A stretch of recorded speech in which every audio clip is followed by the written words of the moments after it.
Hello everyone and welcome to this video. Now today I'm going to be taking a look at this album here. It's the debut album by Blur called Leisure. So I'll just be doing the usual thing in this video, giving a bit of background information about the album, showing you my viral copy of it here, and then looking at each of the album songs in detail. So this video was requested by one of my Instagram followers, Sam Glendinning, so thank you very much for requesting this. So yeah, this was the like I said, the debut album by Blur, released on the 26th of August in 1991.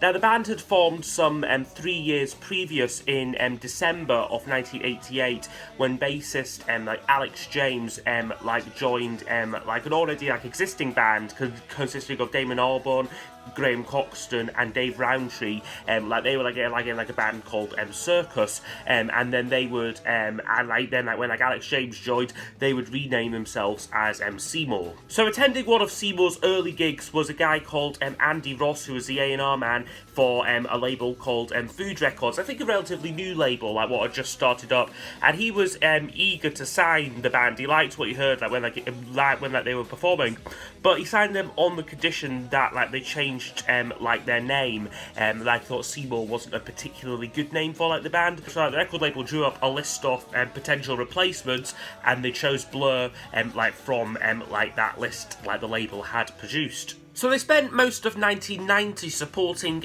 punk band The Cramps, and they released their debut single "She's So High" in late 1990, I want to say, and that did pretty well for a debut single. It reached number 48 on the UK charts, and a follow-up, "There's No Other Way,"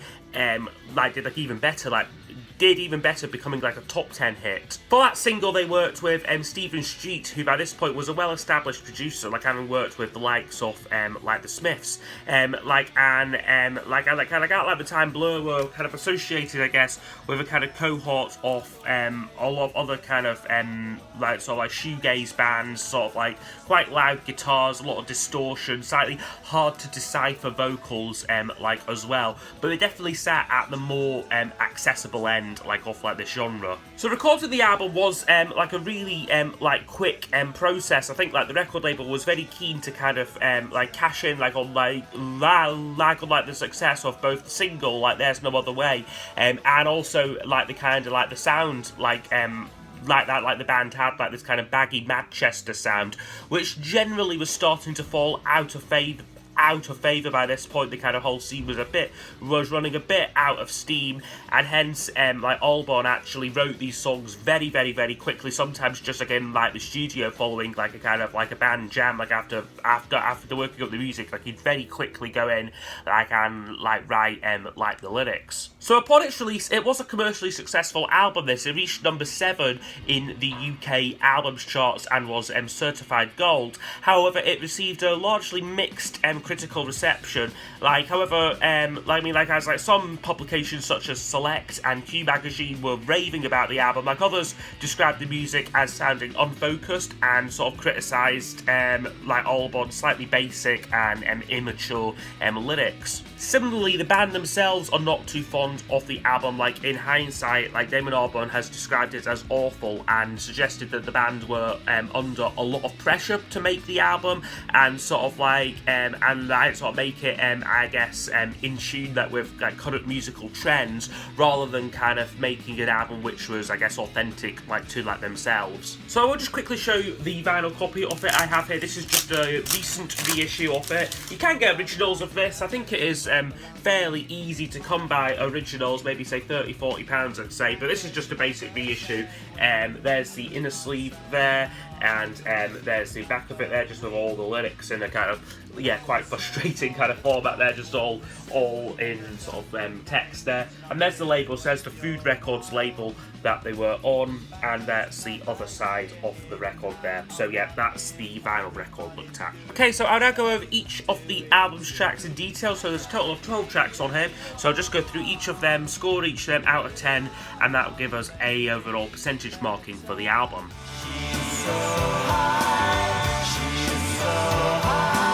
So it kicks off with the song She's So High, which is, I think it's widely considered a Blur classic, I would say. It is often the song which appears on a lot of like greatest hits compilations and like whatnot, but it's never been a particularly favourite song of mine.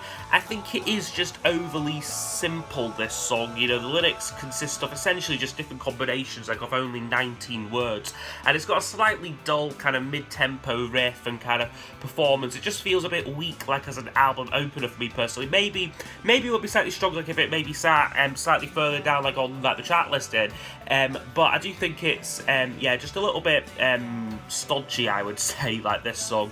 Like it did okay like as a single though. It reached number 48 like on like the charts, which really isn't bad like for like an unknown band sort of debut single. I'm not sure if Lager Food had a really good kind of like promotional kind of team and like were able to sort of like market like the single, or whether it just seemed to catch people's imagination like at like the time. Like, I'm not really sure, but yeah, for number 48 was actually quite a good performance for this. But yeah, no, for me, not being a favourite Blur track of mine though. I don't need anyone, but a little love. Next up is Bang, which was the third single, which I have actually got like on a 12-inch here. And I actually, sort of contrary to kind of the conventional wisdom, I actually really like this song. You know, like most people, most fans, I think the band themselves really dislike this track. They feel it's just not them, to be honest. They feel it sounds like they're kind of sort of jumping onto like a kind of like a trend, I think. But I really like it though for some reason. I guess it's got this kind of great kind of guitar riff on it, a very kind of John Squire-esque kind of like guitar riff like from Graham Coxon, and I guess early examples of kind of Albon's slightly more suburban lyrics about kind of like he's talking on here about sitting like on a bus sort of passing through the morning rush, and those kind of like lyrics there. So I guess they're basic, but it kind of almost shows where he was going to go, writing very like sort of songs focused on like kind of like daily life, very kind of Ray Davies-y style like sort of like songwriting, and then you team that with some great drumming like from Roundtree and brilliant harmony vocals, especially like on like the chorus. And I just think it's all round a really great song, and it did quite good as a single as well. So this was the third single, like as I said, reached a respectable number 25 like on like the charts. But yeah, it would never be included like on any Blur compilations like or anything. No, a really good single here. Yeah, we'll get a 10 out of 10 for me. I just really enjoy this song.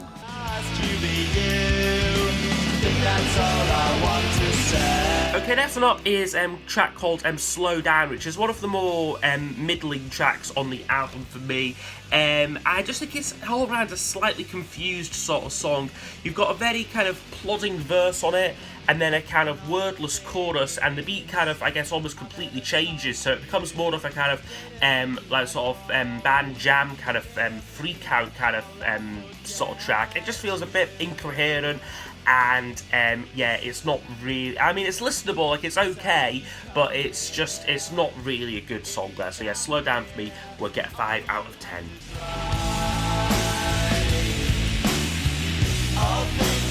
Okay, next up is called Repetition, and this is actually one of the more decent tracks on the album for me. It begins with a really creative guitar riff. You know, Graham Coxon, even at this early stage, was a master of the kind of like the pedal board and sort of using all these different effects to create some really interesting riffs, but very catchy riffs as well, very kind of hook, like very sort of like hooky riffs, like as well, like at like the same time. And I think Albon sings this verse through a kind of, it's kind of got a kind of sort of filter effect, like on like his like vocal. So the verse is okay, but then I think it's just the chorus what really lifts the song up. But I do feel it slightly doesn't quite live up to its full potential. I think maybe the chorus could have been performed like with a bit more conviction, like and like gusto to it. You know, I think it could have had like a little bit like more like kind of like power there. But it's still a good song for me, and yeah, it would get a 8 out of 10 overall.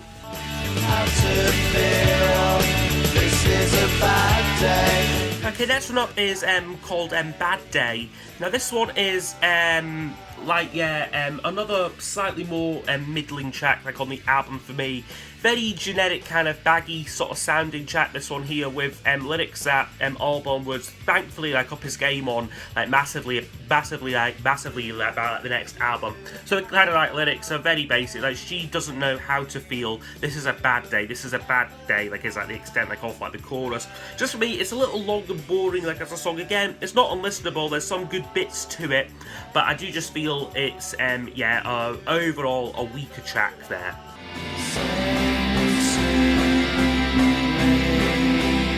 Okay, and then we get the like the closing track on side one, which is Singh. Now this song is essentially the first ever Blur song. This was recorded in 1989 originally on a demo tape while they were still known as Seymour. And it is a very different song for this album, you know. It is very expansive, very atmospheric. It's a daring song, this one here, probably more akin in many ways to the work they do later on, like in like their career, like in like the late 90s and early 2000s.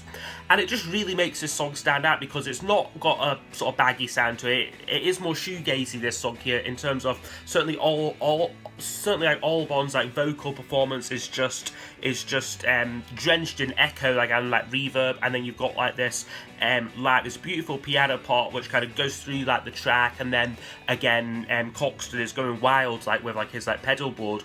So it is just it's a really adventurous song, I think, it's just a great song to listen to. I think it's maybe a bit long, but I think you just get lost in it, you know. I think it's just so atmospheric that like you can get lost in it.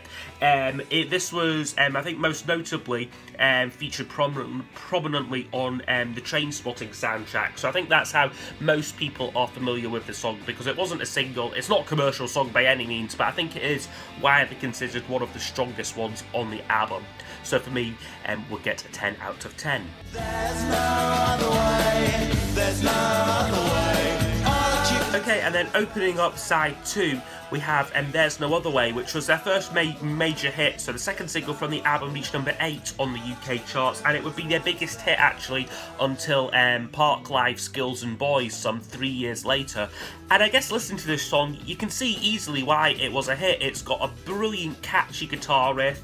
It has got that kind of that baggy sound to it. But it's a great chorus, really catchy song, and I guess Coxton's guitar work through it is just like exemplary. So yeah, it is a classic Blur track, and yeah, for me, we'll get a 10 out of 10. Sorry, but I'm not really listening. Next one up is called Fool. Now this one I do quite like. Again, it's got a really good chorus, I think. It's maybe not quite as catchy and as hooky, but certainly like my notes here say that it is a good song that I really enjoyed, like the chorus. But also that it's got a slightly weird like instrumental section as well, where they try and be clever and kind of change like time signature and do something a bit odd. To me, it doesn't really work. It actually feels like when like, you listen to it, it feels like the record's actually just like skipping like about, like sort of like the needle, so I'm not entirely sure like about like this about like the middle bit like on it. It just sounds to me like a band who are still trying to find their feet like a little bit and don't have much off a direction, but it's got good vocals on it though, and like as I said, I do rather like the chorus. So for me, yeah, Fool would get a 7 out of 10.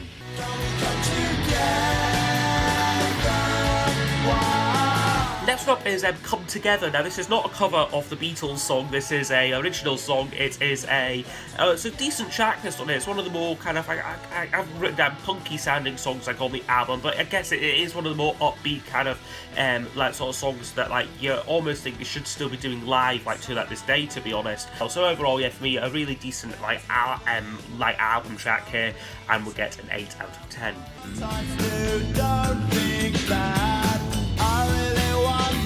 Next up is called High Cool. Now this is probably my, I guess, least favourite on the album. It's certainly one of the weaker tracks on here for me.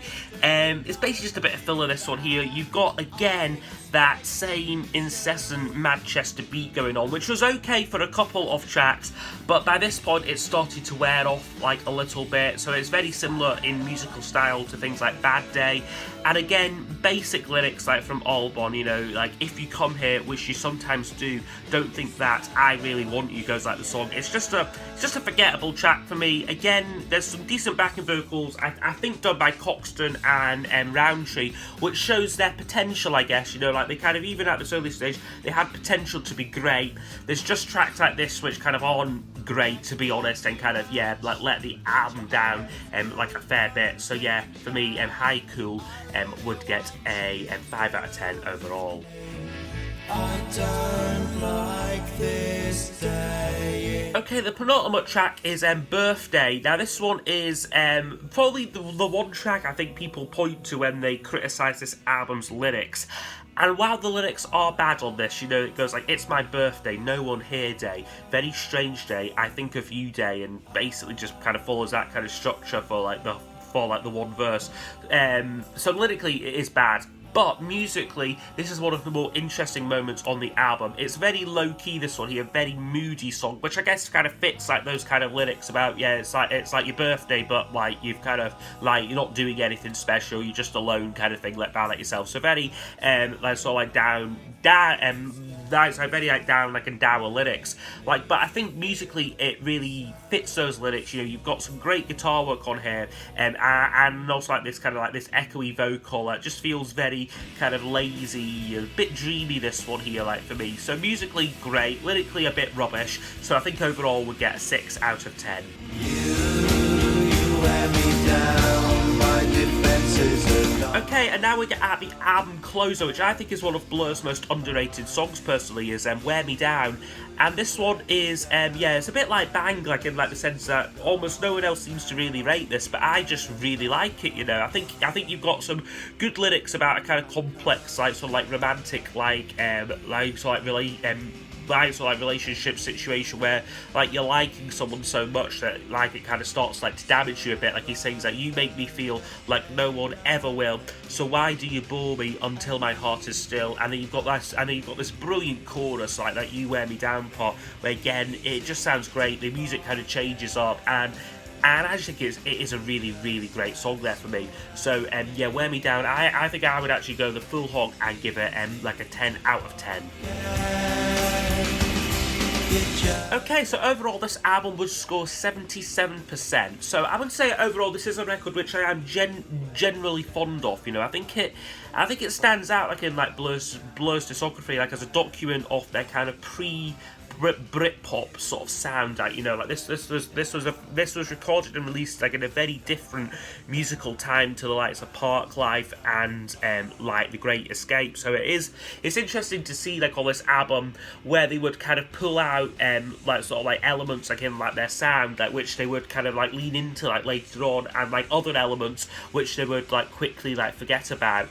And I guess it is interesting hearing the band like their genesis like on this album, like in a way making their mistakes like on the album, you know, and kind of finding themselves. So it isn't their finest work like that, like a long way.